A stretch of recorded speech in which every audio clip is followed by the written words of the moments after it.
என் வீட்டுக்காரர் எப்பயோ ஒரு வாட்டி வர்றது நான் ஆக்கி கொடுக்குறேன்.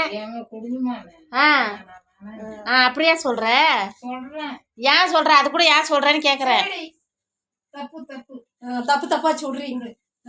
உன் பையன்கிட்ட சொல்லு சம்பாரிச்சு எடுத்துன்னு வந்து குடுறா, சம்பாரிச்சு எடுத்துன்னு வந்து குடுறா, ஆக்கி கொடுக்கட்டும் எதனா ஒன்று அப்படின்னு சொல்லு.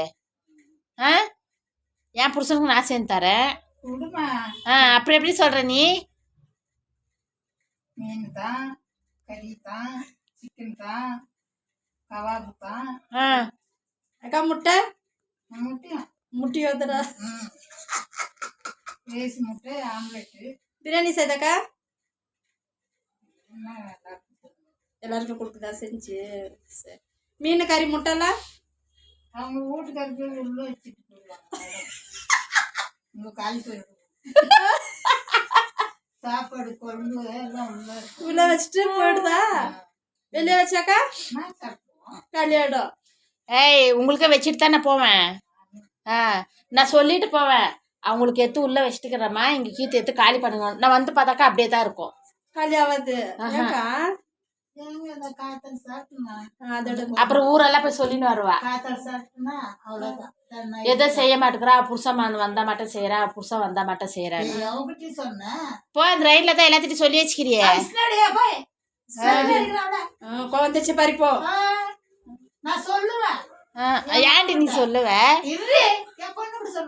என் புருஷனுக்கு நான் சேர்ந்து தரேன், நீ ஏன்டி சொல்லுவ? மோகன் வந்தாதான் கறி மீன் பார்க்க முடியும் அவங்க வீட்டுல.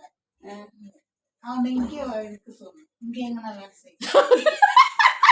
கட்டும் கத்தி போறவங்க என்ன வருவான்ல மகன், ஏன் வேலை எங்கன்னா இங்கே பார்த்துன்னு செய்ப்பா. நின்றுதான் வாய்க்கு ருசி.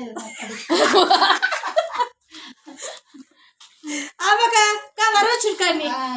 எனக்கா மோகன் வந்தாதான் உங்களுக்கு எல்லாம் ருசி ருசியா வரதுல வர வச்சுடு பத்தியா? ஆமா, நான் பண்ண கட்டுக்கட்டா வச்சுனுங்கிற பாரு. ஒரு மீனை கறிய சாப்பிடலாம் வாய்க்கு ருசியா. நான் சொல்றா பத்தியா? பின்ன மோகன் வந்தாதான் சரின்ட்டு மோகன் இங்கே வேலை செய்ய சொல்லிட்டு அம்மா ருசி ருசியா சாப்பிட்றாங்களாம். மோகன் சாக்கடிச்சு வருவார் இல்லையாக்கா வேளாங்கண்ணி போறதுக்கு? அப்ப நீ சொல்லிடுக்கா. இதுதான் எங்க அம்மாள். போவாதே இங்கே